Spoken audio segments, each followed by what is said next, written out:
All right, so let's talk about game matchups this week that have fantasy implications on both sides of the ball.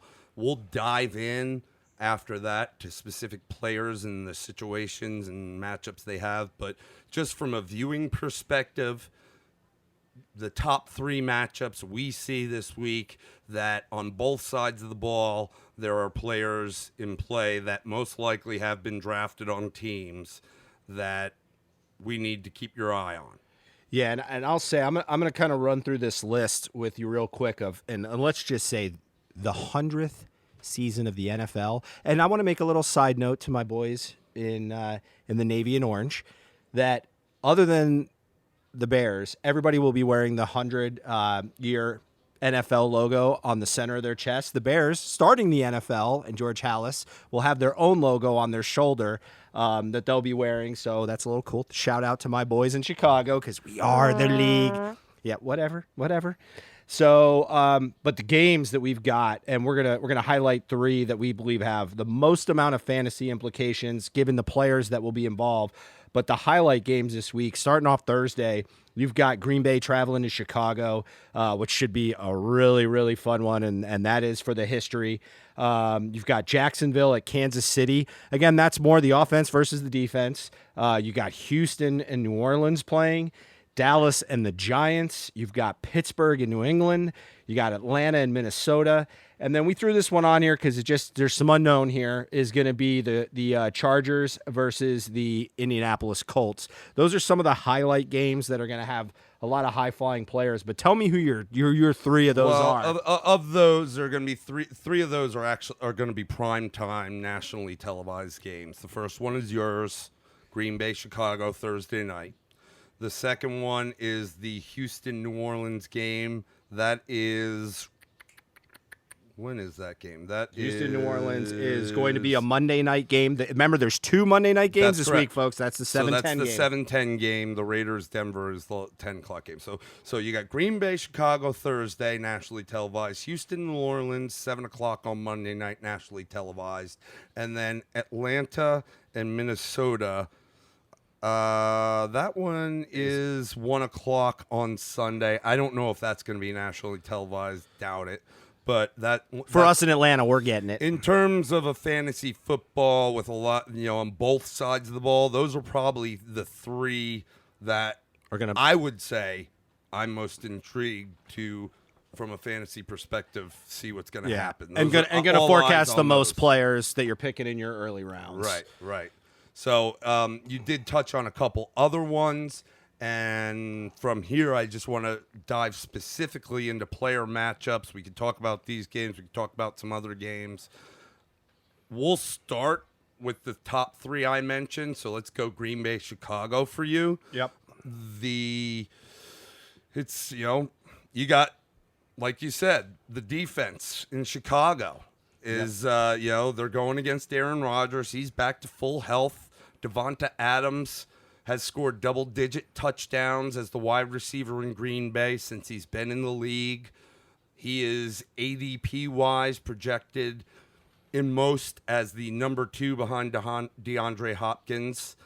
You might see somewhere Julio's above that, but Devontae is solid. I mean, PPR or not, he's even more valuable in a standard league. And most of you listening probably know, but PPR, point per reception, point per carry, standard, no points for any of those. You're banking on yards and touchdowns. So if it's a standard league you're playing, Devonta Adams may actually be the number 1 receiver rated overall, just because he scores a lot of touchdowns, and that's what you're banking on. On the other side of the ball, not a lot of people, unless it's bigger leagues or 2 quarterback leagues, have Trubisky, but I do expect him to take a step up. There's weapons on that, all over that offense. Some unknown, some we expect more out of. It's your team, bro. Tell me what you're thinking about your team. All right. I mean, I drafted Allen Robinson at one point. The guy was a number 1, was a top 1, 2, 3 receiver in fantasy football. Yep. And let me bring up. I'm going to talk about both teams because I'm pretty familiar, and I know you can jump in because you got some knowledge of Green Bay and you've gone that route. On the Green Bay side, Aaron Rodgers is Bears fans. I would love to say it goes back just to Aaron Rodgers, but even going back to Brett Favre, even though the Bears did awesome defensively last year against Green Bay, don't forget that the Bears won the second game of the season, even though they choked away the first. But even in that first game, the Bears defense got theirs, but so did Rodgers. Yeah. So if you're banking on a shutout, it's not likely. That's just not the MO of that game. It's not the MO of that quarterback. And as you mentioned, Davante Adams is going to be about as featured can get. There are some possible guys, the Aaron Jones. Aaron in the Jones. backfield. Now, keep in mind, last year, and I picked him up, I think, on the waivers in like week 2. He was suspended the first 4 games.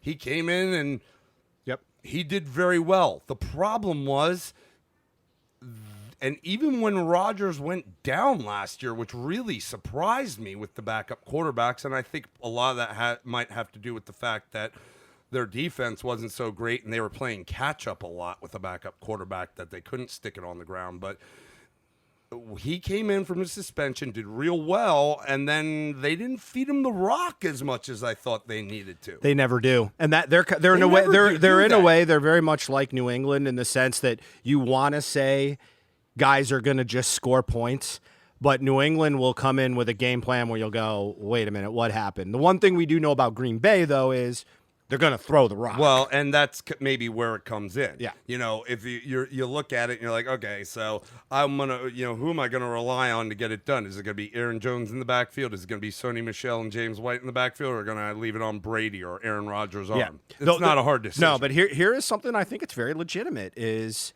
I want to see it. I don't buy all the hype out there on 100%, but I want to see the marriage of Matt LaFleur. Sorry, I had to do it. Matt LaFleur and Aaron Erin Rodgers.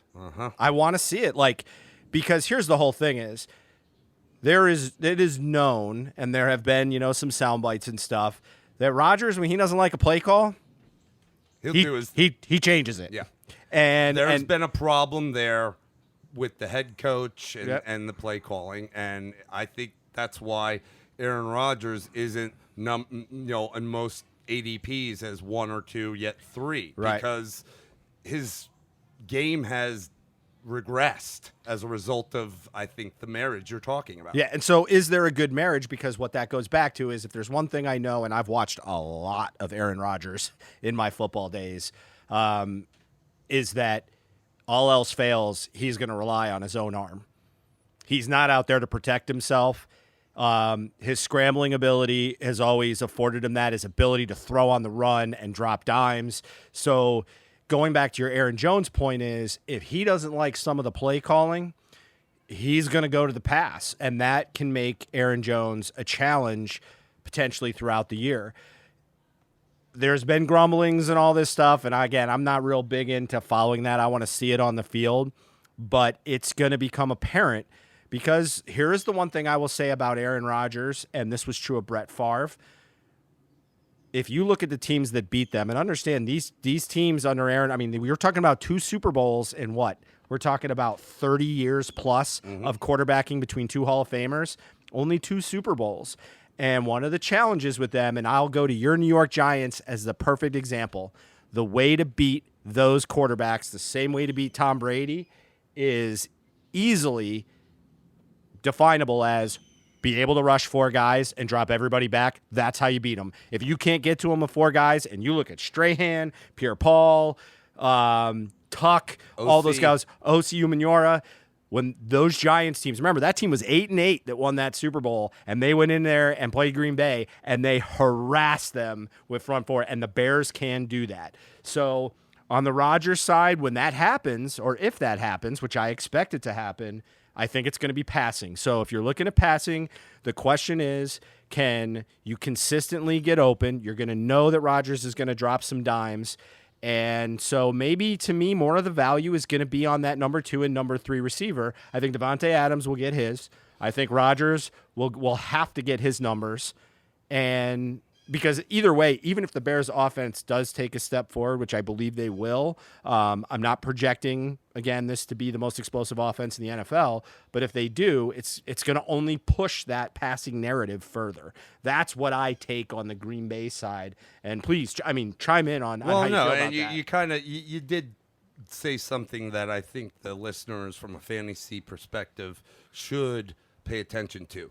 They're going to focus on Devontae Adams, and Rodgers is not a one-look guy. He can get his reads. From that, Marquez, Valdez, Scantling, I think will have a very good year. Will he have double-digit touchdowns? I don't know about that, but I think he'll have a very good year, and especially when Green Bay goes up against a team like Chicago with a good defense and a good secondary. You need to be aware that Rodgers is going to have other guys to go to besides Devontae, and that's where I think Scantling's really going to excel this year. Yeah, and understand they put a little bit more focus on the defensive side of the ball, which was kind of interesting, given some of the players that they've lost recently. Inklings out of Green Bay and the faithful, and not just the faithful, but also those covering the team, believe that their defense is going to take a step forward. Again, can they get the Bears in a situation where they're playing from behind, and then what does that do, and what does that offense look like? So again, this is the great part about week one, is everybody's 0-0, and we're going to try to figure out how it's going on. So I kind of see that, and then I guess we can probably flip it to the offensive side. What about offensively with Chicago? Who's going to be their guy? Because if it is a game where Rodgers does get his points, the Bears got to match it. Okay, I'm going to say this. Trubisky gets no love nationally. He is, based off the stuff that I read. That's because they took him number one over my man Deshaun Watson. That was stupid. Well, I'm not even going to say that, because if he if wins a Super Bowl and Deshaun Watson spends his year on his back, then we'll see. But anyway, I get it. I get that piece of it. But the simple fact of the matter is, if you drafted Deshaun Watson, you would have won the Super Bowl last year. Okay. Well, if Deshaun Watson would have played in Jim Fox's offense in year one, I don't know how well he would have done either. So, you can play the tit for tat. I'm not going to deny. I said it in the fantasy run that we did, that Mahomes and Deshaun Watson were 1 and 2, and then I said there's some mixture going beyond that. So I believe that. But my point of this is, first of all, people sleep on him a little bit, but here is the thing that really gets me excited about the Bears offense. David Montgomery. I'm telling you right now, I want to give you a few inklings of where I see this. Understand, Jordan Howard, I loved him. I love Jordan Howard. I love the way he played football. He was a very underrated running back. The guy ran with patience in his first 2 years. Only Zeke Elliott had more yards than him. His last year with the Bears, not as much. Nagy's offense is predicated off of two things, very much like Kansas City: spread the ball around and have a running back you can throw to. That was where Jordan Howard was a weak link for them, and that's why you saw Tariq Cohen get some of the things that he's going to do. You are going to see Tariq Cohen. If you thought he was all over the field last year, it's going to be more this year. Well, let me interrupt you there. Then you're pumped about David Montgomery, but what you're telling me is he's not a 3-down back. No, he is. I'm saying Howard was not. This is the difference. No, but you're talking about Tariq Cohen, so you don't think I'm talking about, I think Cohen's going to be playing in the slot a lot, and I think you're going to see two back sets. So they're going to take Anthony Miller, who scored 7 touchdowns as a rookie, out of the slot for Tariq Cohen, is what you're saying. On downs, yeah. Absolutely. Now, here, I can give you a little forecast to the future. This is important to me, because I was high on Anthony Miller last year. I don't think this is his year. I thought he, to me, especially as a Giants fan, reminded me of Odell Beckham.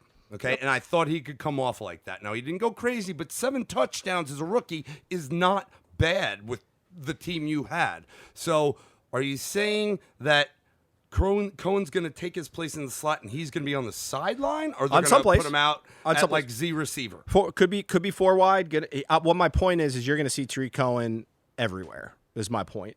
Do I think this is Anthony Miller's year? No, I'm going to guess next year, and here's why I'm going to tell you that. I think next year you're going to see Taylor Gabriel not on the Bears. I like him. I think he's a burner, but his contract, they're able to cut him next year without a big cost. Too little. Which is gonna put Miller as a number 2 receiver, potentially number 1. He's a burner. Mike, this is what with Taylor Gabriel, it's a one-trick pony. He gets downfield. If he gets bump and run coverage, he's so little that it doesn't take a defender much to push him, and then he is completely off of his route downfield. Which is why I see that. But he was the top, take the top end off. I think Tariq Cohen can do a little bit of that, play a little bit more of a Tyreek Hill. Deshaun Jackson. I mean, these are strictly what these guys are. Well, let me throw this at you. Tyreek Hill ran a lot out of the backfield, played a lot of all over the place, ran out of the receiver role. Kareem Hunt, and this is the comparison. I'm not going to tell you he's going to do exactly what Kareem Hunt can do. Here's what the most telling thing to me was, and most people don't know this because they don't wash, is this. Go back and watch the film of Week 1 preseason. I think it's 12 plays he was in. He got the ball 6 times. He ran for 5 yards a carry, made guys miss, cut back, misdirect, ran against the openings, scored a touchdown, caught the ball out of the backfield. He likes 5 guys that can catch the ball on the offense. He wants all of his receivers, all of his potential playmakers to be able to catch the ball. I think he is going to be explosive. If you go back to him in college, he made more people miss tackles. He broke more tackles by a wide margin. I'm talking about David Montgomery of anybody. And he went to Iowa State. Now understand that Kareem Hunt, Toledo, 4th rounder, I believe, maybe a 5th rounder. This is what you got him 10th pick of the 3rd round, 5'10", 220, 222. Right. So he's small and solid. Yeah, and we traded up for him. This guy's durable and not to go into college football, but what did you see out of Iowa State this week? They were hurting without that running game. They laid an egg. Quite frankly, they should have lost against an FCS school. Northern Iowa. University of Northern Iowa. Yeah, so to me, you're right, because you know what? It came down at the end there. They fumbled the ball to win the game. They had a good fortune of falling. I thought Northern Iowa was on it, but they struggled to get in there. Yep. And if you had, I guess, a good back like him. Yeah, I mean, so what I see for their offense. Now, let me go into the rest of their offense. Signs are not good on Trey Burton right now. Apparently, he was riding the bike. They thought he was going to be back from a sports hernia. The Bears aren't coming out and saying. Now, understand the Bears played nobody in preseason. They played David Montgomery for those 3 drives. I believe it was a 3 and out, and a 6, and then the touchdown on the 6 play drive. David Montgomery did not see the field again in preseason. A rookie. That says something to me about what they believe. And the Bears went with the whole, we're not playing anybody. Mitch Trubisky handed the ball off 3 times. We saw some starters in week 1. The Bears did not play a single starter or contributor for the rest of the preseason, and that included Montgomery. That is what told me something. And the Bears offense was not terrible last year. The Bears offense was decent, was good. I mean, they were 12-4. So, you look at that, and I think you're going to see a big step forward outside of that. Allen Robinson, I think, is going to have a very, very productive year. Trubisky likes him. Like that. Yeah, so I would say he's a big guy, man, and he's not that old. Like, he still should have some. He's young. He's young. He's in he's 26 years old. People forget that. He's 26. He just turned 26. So the one thing they don't have in Kansas City's offense, especially with Trey Burton being out, is that tight end spot. They've got some guys with some hope. So I think you're going to see more receivers. I think you're going to see some changes in the tight end sets unless Trey Burton gets healthy, which goes back to Anthony Miller. One thing about Anthony Miller is the guy caught 7 touchdowns last year. He didn't scrub it up, and he was a 3rd option, and on some plays a 4th option. And so the thing you got to worry about with the Bears from a fantasy perspective is how they're going to spread the ball around. Now, you could say Trubisky could regress and all that stuff, and that has to play out. Again, I'm not over here pumping my fists like this guy's going to light the world on fire. I see Trubisky this year with a 30 touchdown, 4,000+ yard season. In fantasy, he's probably going to run for anywhere between 300 and 500 yards. I mean, he ran for 4 something last year. But the thing about Trubisky, what I like with his running is he's a very smart runner. He is not a reckless runner because he doesn't have the athleticism of, say, a Deshaun Watson. So he knows how to protect himself, which is important because that's what I worry about with Deshaun, because Deshaun can get you 10, 12 more yards on a run at any given point, but he's also risks his body a little bit. So so that's where I see the Bears what offense. I'm hearing out of you is that there's players on the Bears offense that can really make an impact on your fantasy team, but consistently may be hard to judge because of spreading the ball. I think it's going to be David Montgomery. I think it's going to be Allen Robinson are going to be guys that you're going to be able to play. I think Montgomery's going to be a every week starter, and I think Allen Robinson. RB2? You're not going to go RB1. RB2 flex probably? No, I would say Allen Robinson could be a solid wide receiver 3 for me. Oh yeah, it may be even a number 2 depending upon the touchdowns. It just depends on how much they move the ball. But I will tell you, like, my projection is David Montgomery, definitely a solid RB2. Don't sleep on an RB1 at the end of the year. Okay. Well, let's jump into the next game because we took a lot on your Bears, and I'm fine with that. Super Bowl. Houston, New Orleans was the second game. Let's move a little quicker through this for the listening audience, but let's talk about some implications because it's all over the field. So let's Houston side of the ball and it's fantasy football. That's why we talked probably a little longer than we wanted to about defenses, because we'll talk about how from here on out how the defense may impact the offense, but it's all offense. I want no parts of either defense. Okay, and Houston, New Orleans isn't projected to be great, and Houston. Not against New Orleans. Defense is going to be sneaky good this year. You mark my words. I don't want him in this matchup. Okay. Well, I don't know if I want him in this matchup either. So offensively for Houston, in play, obviously Deshaun's in play. DeAndre Hopkins is in play. You got him. You're starting him. Yep. Kiki QT is supposed to miss week 1. Okay. Will Fuller's back in the fold. He's somebody that I would consider, depending on, again, a lot of these things depend on the size of your league. Yep. But he's someone I think that you could put in potentially as a wide receiver 3, maybe a flex.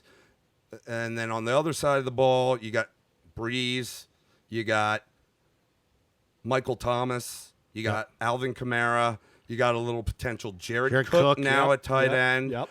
You might even have what you will need to keep an eye on, who you may have had him drafted in your league. If not, he might be somebody you want to watch and pick up. If he steals Kamara's goal line carries, is Flavius Latavius Murray. Yep. Okay, so I mean, not a great back, but he's a big guy, and if they get in near the goal line, they bought him over for a reason. Yep. So, and then you have the background flyers in Kirkwood and Ginn that, obviously in an offense like New Orleans can get some. Last year, you'd see, it's never usually at the same time. Michael Thomas is going to get his, you start him. Drew Brees, he's fell down in ADP. He's drafted in even 8-man leagues, so you start him. Yep. And a lot of that is predicated on the fact that this is, I anticipate to be points. So you want to take advantage everywhere you can. So Kirkwood and Ginn last year, you'd see, and then Traquan Smith, I think, is also there. So between those 3, it's a guessing game. If you need somebody as a wide receiver 3 or a flex, you're playing a guessing game. Can they knock it out of the park for you? Sure. But last year it would one of them may have had a good game. You never see those guys all go off. They all had their weeks, but it is a guessing game. Yep. What you're banking on is that you're running with a high-powered offense, and you're playing in a game that there's probably going to be a lot of points scored. Yeah, and if you're PPR in particular, for those of you that after the news broke about Lamar Miller picked up Duke Johnson, you want to see what he can do in that offense and whether they lean on him. Again, they picked up Carlos Hyde, but we don't, and again, we know how we feel about Carlos Hyde, but but Duke Johnson has never started a game. No, and when the news from Lamar Miller broke, the ADP on Duke Johnson shot up. Yep. No. Pump the brakes, people. Please listen. Pump the brakes. I'm not saying he's worth it, but he's not a 3-down back. Now, he will have value, but that's not a guy especially out the gates, I need to see. I'm not ready to ride him as an RB2 no, or but even a flex back unless I see more. No, but the point is you're paying attention to that because if you're telling me he's not a 3-down back, the question is who's carrying the ball on 1st and 2nd down, because that's a 3rd down back if ever there was one. I mean, that's what he was there. So you kind of that's one where you really gotta watch to see how it goes. But again, a lot of fantasy implications in that game. Certainly from an uncertainty standpoint, Houston brings a lot more. And I said it long ago when I was talking about quarterbacks.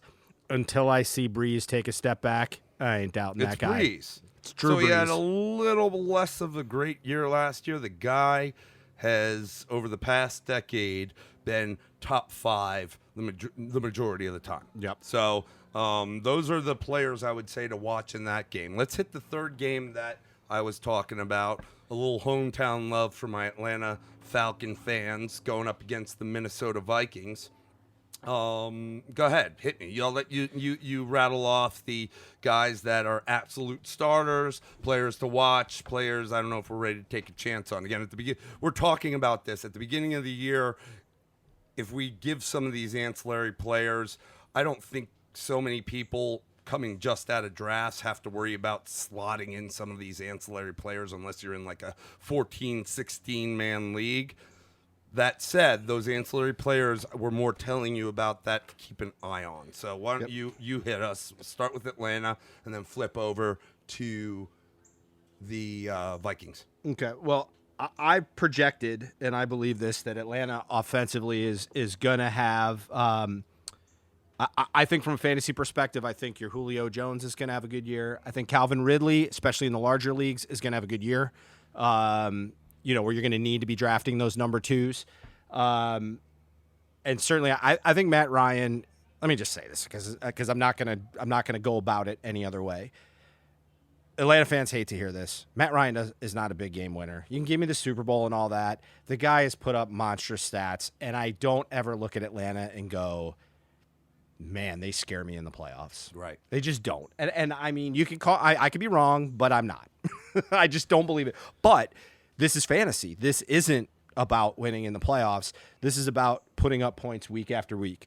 Julio Jones has quietly been one of the most productive wide receivers in this era.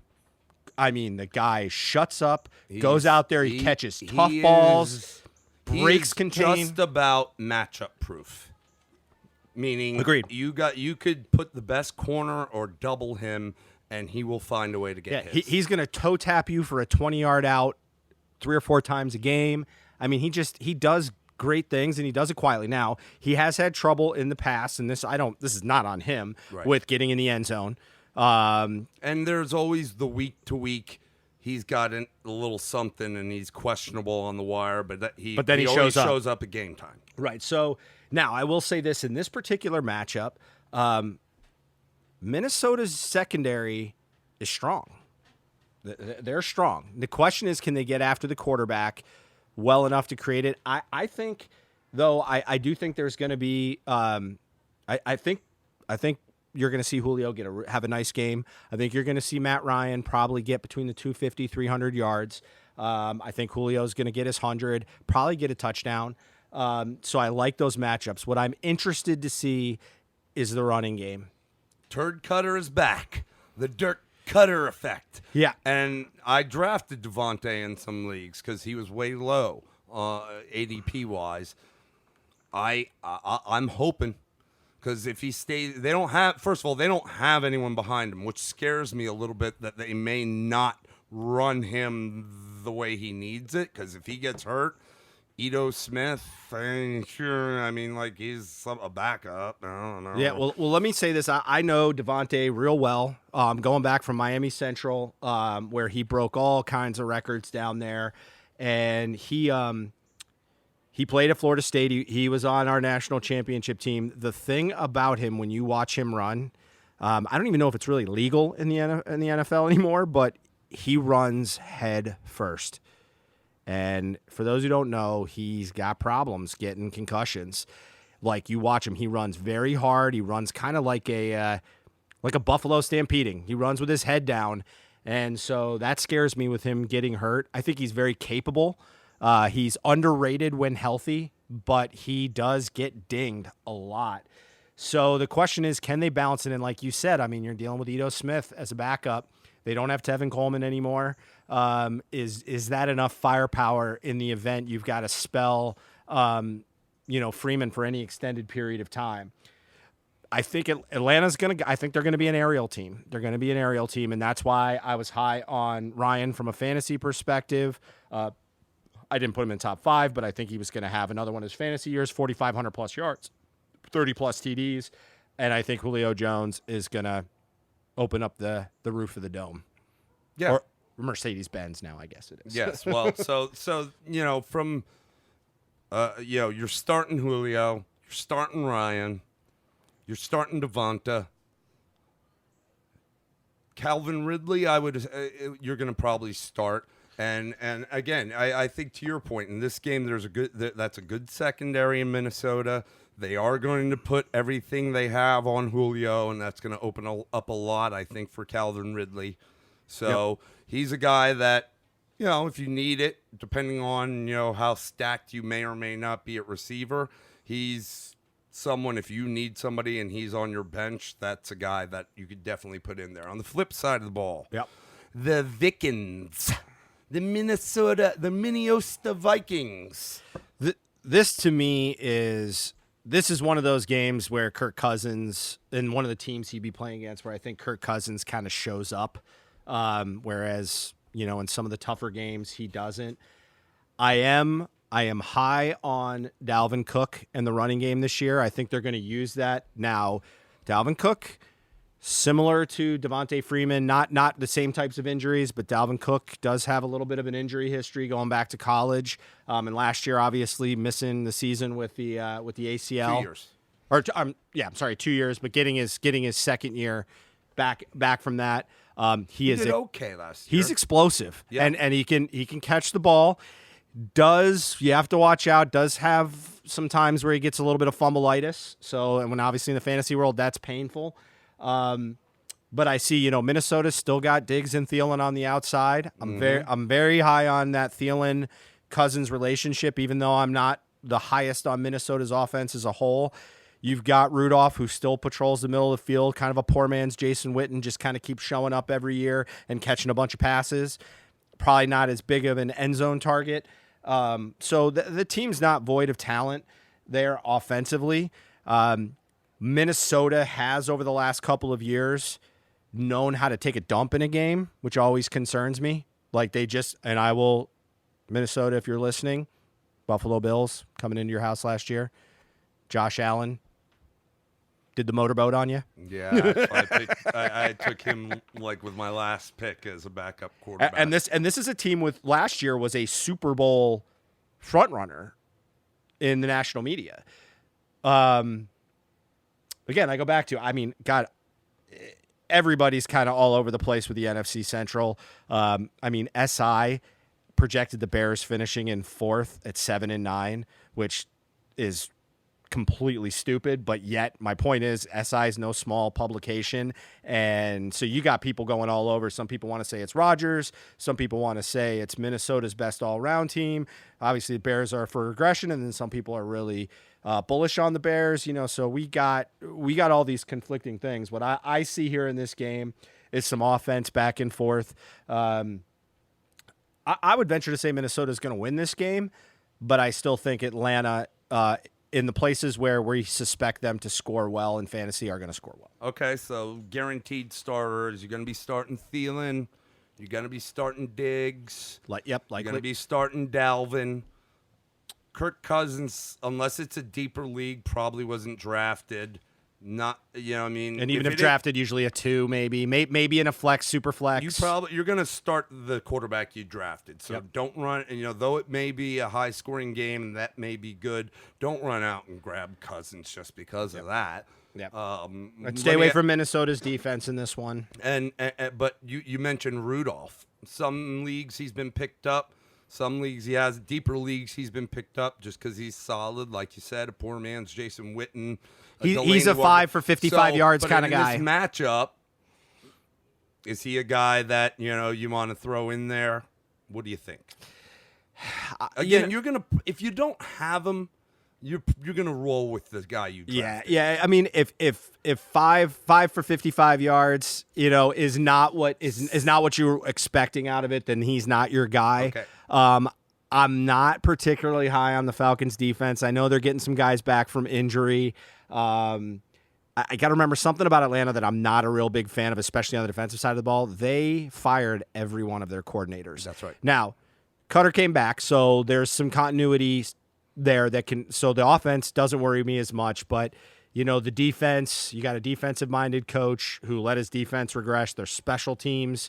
So my feeling is if that on the Rudolph tip, that's kind of where I'm at. Where you're at with the defensive side. I mean, you as a Falcon fan, I can tell you this living here in Atlanta, it was very disappointing with their defense last year, and even a little bit the year before. And what you hope for is that the head coach, who is the defensive-minded guy, gets himself involved in the defense like he did the first year he came to Atlanta. Yep. So those are the guys I think in that game that you really want to take note of. I think from just one last thing on Rudolph. Yes, he is. Look, there's guys out there at tight end, and what you really need every week out of a tight end to make it solid is a touchdown. One touchdown. If you get one touchdown out of your tight end, so you can play, unless you have the Kelseys, the Kittles, the Ertz, that's a place you can play the streaming game as the year goes on if your guy's not getting touchdowns, because that's what you need. You need him to get touchdowns. I mean, it'd be great to get it every week. You have to have Kelsey, really, to have that type of expectation. Yep. So, you want to look for a guy that's going to get you a touchdown. The 5 for 55, that sucks in a standard league, and in a PPR, that is less than spectacular. Sure. So what we're going to do is we're going to go away from the games themselves. Those were just good games to talk about because of so many players being involved. And we're just going to talk about some players we expect to have big days. We're going to talk about maybe some players that are in for the potential of some trouble, just given matchups, and then wrap it up. All right, so here's what we're going to do. We talked about some specific games. Now Bill and I are going to talk about 3 to 4 players we think, probably outside of some of the matchups we've already discussed, players that we believe are going to have big weeks and are in for a nice fantasy week 1. So what I'll do is I'll let you lead off. Tell me, who's your first guy outside of who we've talked about already that you think is going to have a big week? OBKB. I mean, is it bad if it's somebody I want on my team? Yeah, absolutely. Or is that just high hopes? No, I mean, and these are high hopes. These should not be the guy at the bottom of your bench. I mean, these are guys that are going to be fantasy studs. All right, well, I don't have them, and I don't think it's a mystery. I mean, week 1, though, the defense is supposed to be really good again in Jacksonville. We know Mahomes. I think he's going to pick up where he left off. I think for the fact that Jacksonville's offense is going to be a problem for them, okay, that he could go crazy. Now, here's my concern, though. If they start to get a big lead and going into the second half, it's the same, and Jacksonville isn't able to answer, they may just slow the game down. That's not something we've seen out of them. First game of the year, though, they may slow the game down a little bit, which could hinder his numbers. That said, I think Mahomes is going to go crazy. Really? Okay. I think he's going to go crazy. I think he's going to come out the gates. No sophomore slump. I think he's going to have a day. All yeah, right. You got Williams in the backfield, Damian Williams, that is, because they have a couple Williams. He performed well. I think he'll do good, but I think right out the gates, I think Tyreek being able to play is gonna, be good for him. He's gonna get it all over the place. I think Tyreek's gonna get some. I think Kelsey's gonna get his. I think the rookie Mecole Hardman could come in the game out of Georgia and get some. So, that said, I think he's going to have a good day. Are we going back and forth? Yeah, sure. Okay, why not? Let's go back and forth. You go one. I'm going to cheat, and I'm going to take 2 only because they're related. I am looking for Baker Mayfield and OBJ to have monster days. Not because I'm so much bought on their offense, but there's 2 factors that weigh in on this. The first one, which is probably a little lesser to me, is their competition. They're playing Tennessee. They get them at home. The other big part of this is, let's be honest, they brought the circus to Cleveland this year with all the changes that they've made offensively, the big personalities they've got. Cleveland is begging for a champion, for a great team, and I think they are going to want to put on a show offensively. I expect them to air it out. I expect them to go crazy, and Tennessee's probably the team to do it against. I just see a big day for both of them. Again, this is week 1. I think it's a great matchup for them. They get the home crowd. I just think I think the Dogs are going to eat. So I'm going to take both of those two. Okay. I'll include that as one for you. Okay. Who did I say? I said Jones. All right. Another guy that I think is going to have a good day is Mr. Juju Smith-Schuster. All right. Okay. No longer under the shadow of Antonio Brown. You don't have Le'Veon there. You still have Roethlisberger. He's still going to sling it. They're going into New England. Typically, that's a matchup that is, they're back and forth. Yep. Okay. Now, he may not have double-digit touchdowns, but I do anticipate that he will go over 100 yards and a touchdown. And I would say maybe somewhere between 7 and 9, maybe pushing 10 receptions. That's what I'm thinking. I'm thinking maybe maybe an 8 reception, 100+ yard day, and at least a touchdown. Okay. How is Mr. Shepard doing up in New York? They're saying he's ready to go week 1. I'm going to go with him, and I'm going to tell you why. The New York Giants have lost the last 4 games, regular season games, against the Dallas Cowboys. Thanks, Dave. I'm good like that. That being said, for the last 4 games, Eli Manning has thrown the ball 40+ times in each one of those games. He's our number 1. So my feeling is the ball's got to go somewhere. Now, certainly I know Saquon's gonna get his, but if he's throwing 30+ times a game, I see Mr. Shepard getting the ball a bit. Challenge will be for him is whether he can score. It's whether he can get in the end zone, because a couple of games were high scoring. I got to take the last one, 36. I think it was 36-35 was the last game of the season, or the second to last game of the season. They weren't playing for much then. So, but nonetheless, they did. I mean, Saquon Barkley did not run great against Dallas from a running perspective. He did not. But he also caught 14 balls in one game. And he'll get his, but you haven't highlighted him, and I'm not highlighting him. I mean, I think he'll get his, but and he'll have a good day. But Dallas defense is very improved, especially from the linebacking core. And the great thing about Saquon is if he gets in, free into that area where the linebackers are, then he can be trouble. And I think Dallas can keep him pinned up in front of those backers with those backers. So, I think he'll have a good day, but we will see. So Mr. Shepard is one of the guys to watch out for that's maybe not quite blowing up the top of the radar. All right. We might have to, unless you drop one, we may have to go one more round and specifically drop a back, because I'm dropping another receiver, and that is Michael Thomas. Michael Thomas. Again, Jadavion's now gone. I think that the Houston defense, ADP-wise, as team defenses, it was up there, and I wasn't targeting them. I don't know that I see that. I'm a little concerned with their I don't think their secondary is really that great. Serviceable, maybe. But in order for them to be successful, the front needs to be successful. Now, they still have Watt, and they have, DJ Reader, and they have Whitney Merciless, I think, is still there. And so they got some players, but, it will hurt not having Clowney. It's definitely one thing an offense has to, one thing less the offense has to worry about. Mm-hmm. And I do believe that it'll be, we talked about it being a high-scoring game. And at the end of the day, we do have the ancillary Kirkwoods, Traquan Smiths, Ted Ginn Jr.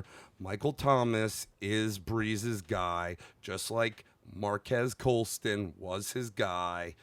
Jared Cook may steal a little. Michael Thomas is, I think, going to have an unbelievable day. I mean, he could go easily, in my mind, at least 10 catches, okay, and well over 150 yards, and at least the TD, maybe 2. Big. That's big. All right, I'm not actually going to pick a player as I go kind of back and forth. I am going to pick a player, but I'm not sold on who it is. But I look for San Francisco, and I'm going to go with Dante Pettis. Potentially he's questionable. There's some injury there.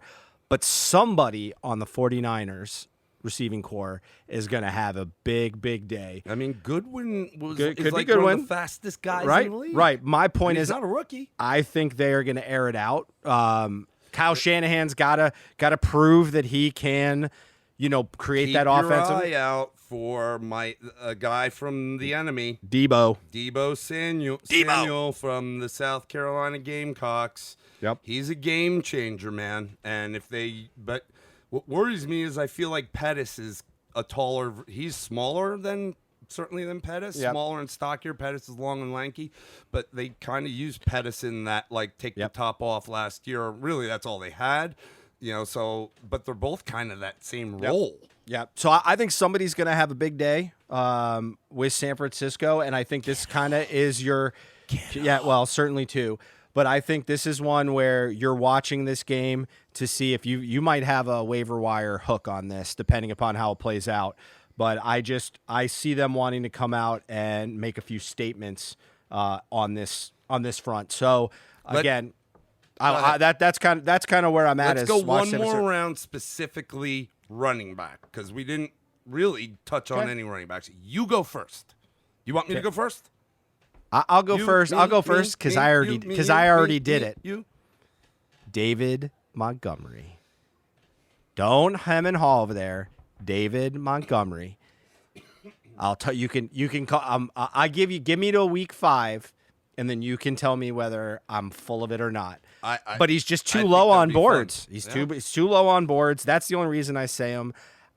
There's not that many 3-down backs in the NFL, and I believe he's going to be a 3-down back, which makes a 3-down back makes a fantasy stud on a good team, and that's a good team, especially in today's NFL. Yeah, because there's so much of the running back by committee. I mean, shoot, you look at New Orleans, they get rid of Mark Ingram, you're like, oh my God, Alvin Kamara was great. He's going to be even greater. Yeah. But as I said, they bought Flavius Latavius in, and they bought him in for a reason.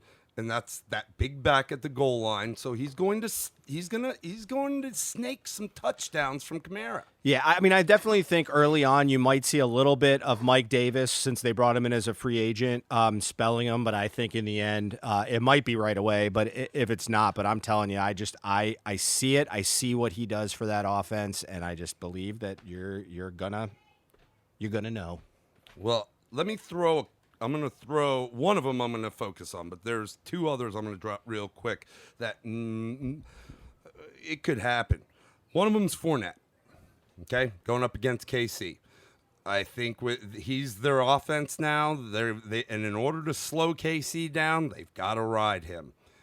KC's lost Houston. There's some changes that have been made there. They weren't fantastic defensively. Fournette could have a good day strictly because in order the game script is going to go high flying with Kansas City, and if Jacksonville can't keep up because they don't have the horses, particularly the at the helm, then they need to keep the ball on the ground and slow the game down. And understand Fournette went into a little bit of exile over the offseason. He was unhappy with the way the team went last year and lost some weight. Got his body and some health, and he ran pretty damn good the year before. So. Yeah, he didn't have a lot of yards so much last year, but he did have the carries, and he did score touchdowns, man. Yeah. Well, what do you do with Blake Bortles? The quarterback matters. Yeah, I know. The other one I just want to touch on just strictly from a matchup perspective, but it's more I'm interested to see because Matt Patricia, the head coach of the Detroit Lions, has been barking all offseason about Kerryon Johnson being the man. Mm-hmm. I can see it. I mean, he had a pretty productive year for Detroit. Yep. I mean, Detroit hasn't had like a back that has been that productive Ever. since Barry. Yeah. I mean, so it's always been a mishmash of a couple. Well, I think they are. They have the longest streak of no 1,000-yard rushers, if I remember correctly. So, and Theo Riddick was the guy that stole the third down work. They jettisoned him, and on top of that, they're playing Arizona. Yep. Arizona's defense is poo-poo. Magoo. To be honest, Detroit's defense started to be not fantastic. They're pretty good throughout the year, especially towards the end of the year. Yep. And if things don't work out offensively for Arizona and Detroit's able to stymie them, then you could see a lot coming from Carry-On. The guy I was going to running back wise, though, that I would say I'm expecting a good day out of is Mr. Chris Carson. Yep. Good Chris Carson. Don't forget, I mean, they do have Rashad Penny, but they, like you just said, Mike Davis, who was with them, he's not there, so you don't have. They had and they're not high on Penny at this point, or they haven't been. They drafted him high. They expected it. I just don't think that. And I do think he will steal carries as the season progresses. Chris Carson has been here, there, everywhere. Found his place here in Seattle, especially last season. Dealt in previous years with some getting banged up. They're playing Cincinnati. Offensively, Ronald McDonald is not a good NFL quarterback. Great guy. Was good in college. Not an NFL quarterback, Andy Dalton. His best target's not there. Everybody's high on Tyler Boyd. He did do well in AJ's absence, okay? But people are going into this season knowing that now, especially, that AJ's not going to be there. Tyler Boyd is not going to become AJ Green. No, and I think with Mixon, there's gonna be a lot of stack in the box. Yeah. So I don't think they have it defensively either. They have some players, but typically the players they have are long in the tooth. The ones that are good, or the name players they have, are longer in the tooth. This could be a pretty good day for Chris Carson. And again, Seattle had the highest rushing team in the league last year. They ran the ball more than anybody else, and were successful at it. So that's a guy I think he could have a day on. And the NFL's version of the 12th man, they are in Seattle. Since he's got to go to Seattle for that one. So I think he's going to have a day. Yeah, I would agree with you there, definitely. So now maybe one or two guys it's not a good week for. And it's not a good week for. Yeah. Hey, you caught me. I wasn't ready. Woo! Anybody you Moving see? the chair around.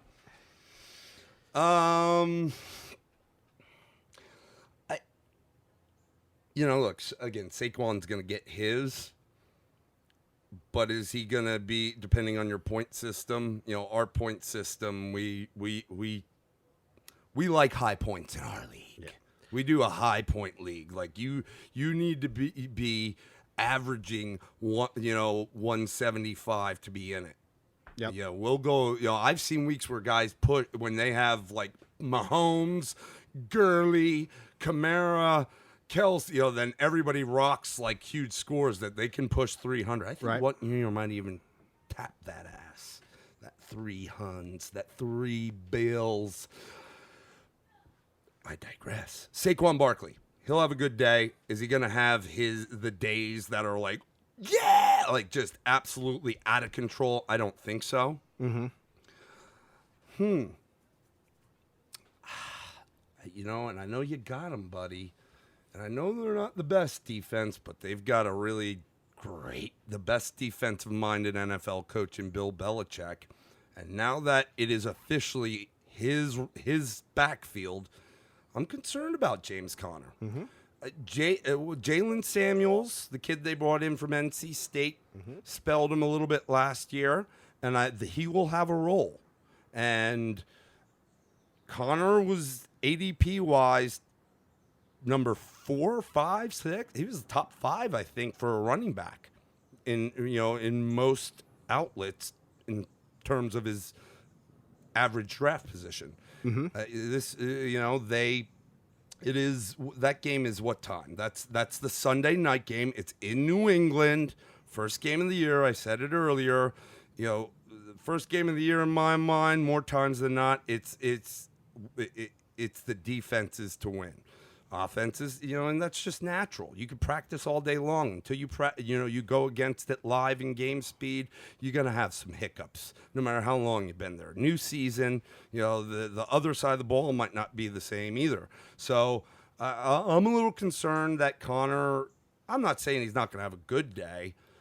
He could be held under 100 yards and not see the end zone. Yep. Maybe not. He may not get his 20 plus carries, and that's something I'm interested to see. If he's not, if he's getting stymied a bit. And look, I like James Conner. His story is phenomenal. Okay. He's an ACC Pitt Panther, so you and I saw him in college run against our teams. Yep. And we saw then, wow, when he got to the NFL, I didn't know if that was an NFL back.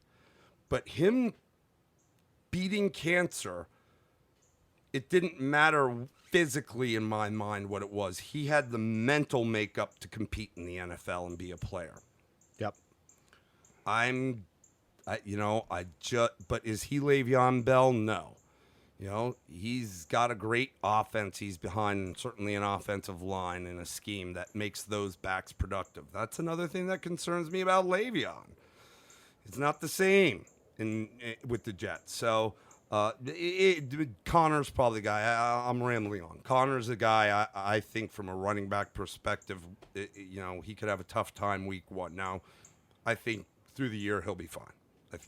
But it will be interesting if he starts to get stuffed up, if they start to swing Jalen Samuels in there for some touches, especially Samuels can catch it out of the backfield.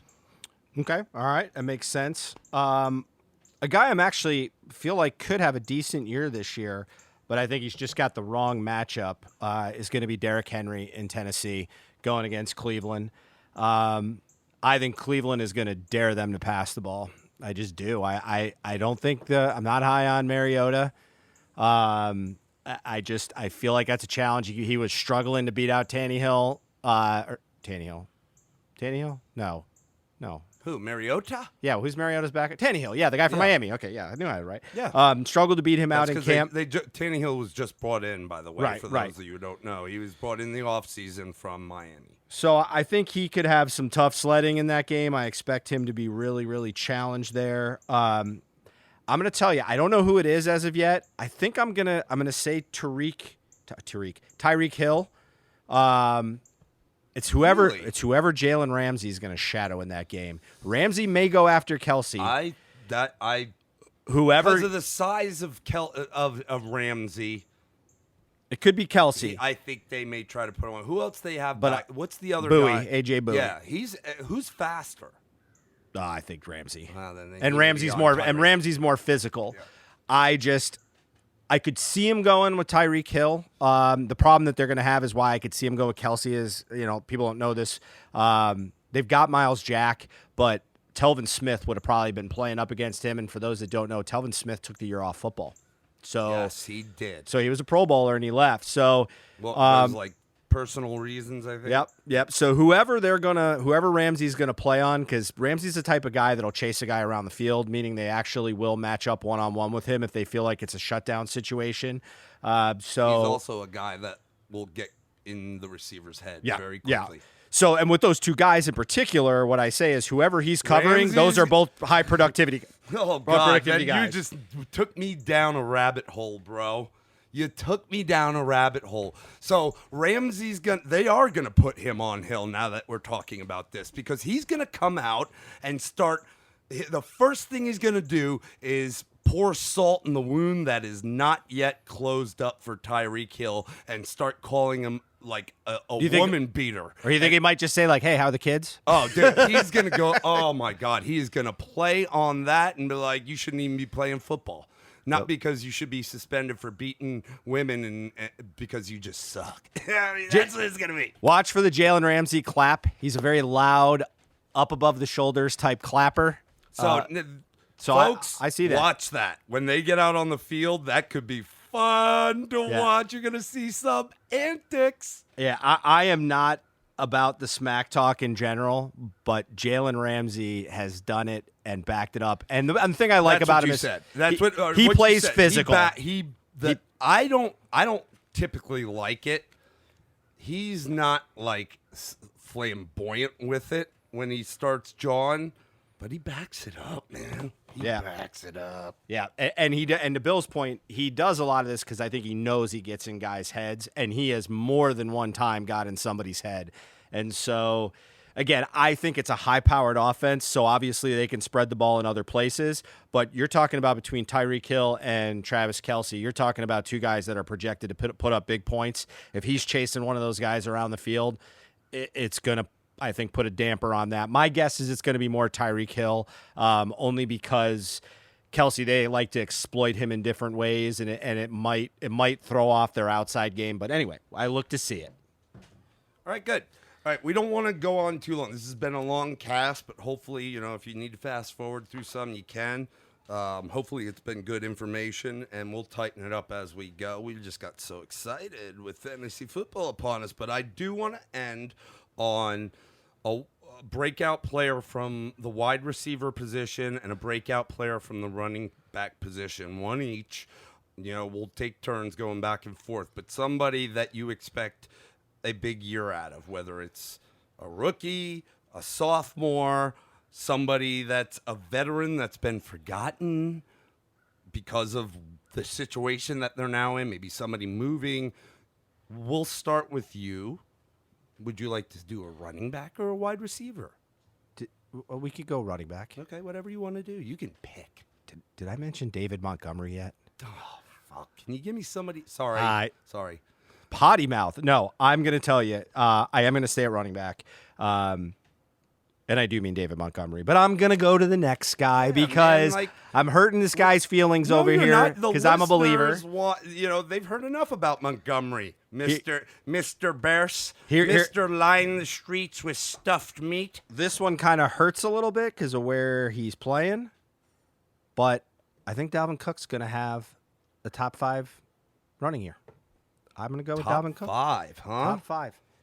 Wow. Top 5. I said it, folks. I think this year he stays healthy. You think? I mean, and I think Cousins needs to have a better than good year. I think he is, but I think they're going to realize in some of these bigger games they got to ride the running game more because let's just be honest, Cousins has been poo-poo. So I'm going to say top 5. So you got Dalvin Cook, Saquon, all purpose. If Zeke gets in there, Kamara, McCaffrey, right? That's 4 right there. So then we've still left out David Johnson, Le'Veon Bell, James Conner, Leonard Fournette, Joe Mixon, Todd Gurley, and a bevy of others beyond that. I don't anticipate to be top 5. I get you don't agree. I think he could. Look, I like bold predictions. And I'm going to have to say that's bold. I'm not saying he's not going to have a good year, but top 5 is going to be dang good. Me? I'm going wide receiver. It is your turn. I'm going wide receiver. You can't even stay in the same vein. What do you got to change it up? We're always messing around. But go ahead. Give me what you got. What are you talking about? You said running backs. Where do you want to start? I started running back. You can go wherever you want. And then after that. Okay. Breakout year, huh? Look, the new system they've got in Tennessee, there's a lot of talk about Derrick Henry. I drafted him in one of my leagues. I'd like to say that. The fact of the matter is they do still have Dion Lewis, and in the system last year, Dion Lewis was considered the number 1. It just changed after Henry had a good run there towards, it was really like a 4-game run is what it was, wasn't it? Yep. So, but from a running back perspective,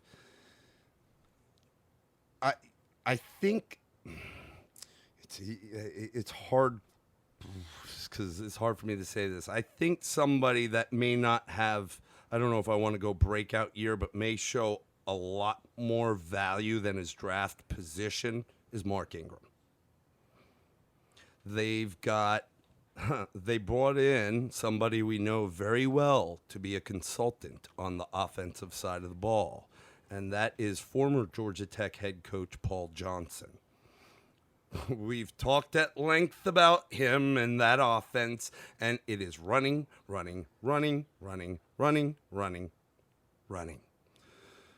We know that Lamar Jackson's got the wheels to run too, and that's going to be part of the benefit for that offense having Paul Johnson, because they had running quarterbacks in his offense. Mm-hmm. But I also think that is going to open up a ton for Mark Ingram. And where I think it's going to benefit the most is at the goal line.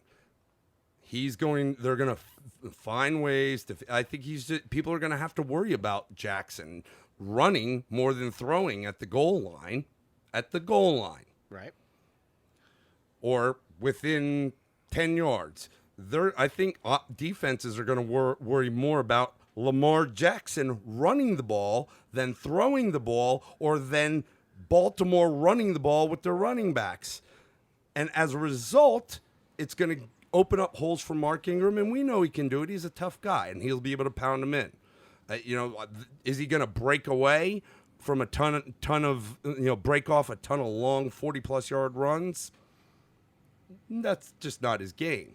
That you will see that from Lamar Jackson, that's for certain. Yep. But that's a guy I think, I don't know if I want to say breakout, but in terms of his draft position, I think he's going to show out at the end of the year to possibly be a top 10 back for the strict fact that he's going to score a lot of touchdowns.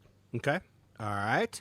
So I'll pick my receiver, and it's going to go a little bit on circumstance and a little bit on that second year figuring it out. I'm going to go with Christian Kirk down in Arizona. That offense is going to be brutal. Listen, I'll say it. Kingsbury, coaching Texas Tech. Kirk went to A&M. When he was being recruited, Kingsbury was drooling to get him there. They know each other. Yep. I think that Larry Fitzgerald is going to he's going to do his thing. He's going to catch tough balls. He's kind of at the end of his career. They are going to have to throw the ball a lot. I think their defense is bad, and they're going to have to get fans excited. Like, people don't realize, when you dump your coach after 1 year, you dump your number one first-round drafted quarterback after 1 year, they're going to have to show the fans, especially season ticket holders, that there's some level of excitement. And it's going to come through Kyler Murray, if he's healthy's legs, and airing the ball out. And I just see Christian Kirk being the beneficiary of that. And so I think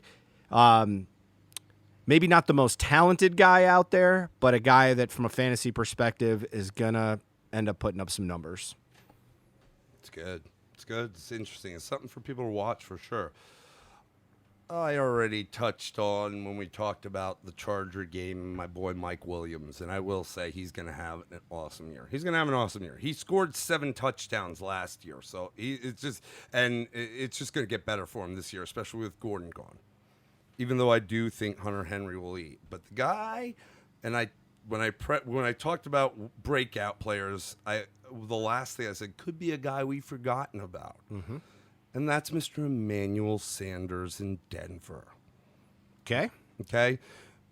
And I'm saying overall, I think he is going to get back to the form he was 3 years ago. I think it was 3 years ago. That would have been the 2016 season. That was an awesome year for him. And assuming he stays healthy, and that's tough because he's been around the league a while. He might not be too old, but he plays a slot position, and that's a position that takes a lot of licks. Sure. Yep. But they do have Flacco there. It's the best quarterback they've had there in a long time, certainly since Emmanuel's been on the team. I don't know if he's had a quarterback better than him. Maybe Tebow? No. Manning, but Manning, a very depleted Manning. Yeah, and look, the Philip Lindsay story is a good story, but it's still a RBBC, there, a running back by committee because Royce Freeman's there, and Emmanuel Sand. Look, he's a go-to guy. He's a guy for a quarterback that if he gets into trouble, that's where he can count on him, look at him, and he'll be able to catch the ball and make plays. And Flacco's that guy. I mean, he can throw. He's got a big arm, but he's not the greatest NFL quarterback. So, but he can make reads. A lot of that because he's tall. And he can, so it's easier to see the downfield quicker and everything opens up when you're taller than those hosses in front of you. Yep. I say all that to say I think that he's been forgotten about. I think he could have a really good year. He could come back to form. All right. Well, we're going to wrap this up now, but let me just say that Bill is not the best at following his own format because he did say we're going to do a running back and a wide receiver, and he did 2 wide receivers. But wait. No, I did a running back. Who was your running back? It was Rewind. Anyway, rewind? all right, we're just joking around, but this was a long one. Understand, there's been so much build up to this. We're finally getting there. People just enjoy your weekends, even though we're stacked with college football this week. Next week, it's everything. So we are super excited. Hope you are too. Hope you enjoyed the listen, and we hope to hear you in the Facebook, but also listen to us as we go on through weeks 2 and beyond. Thank you very much.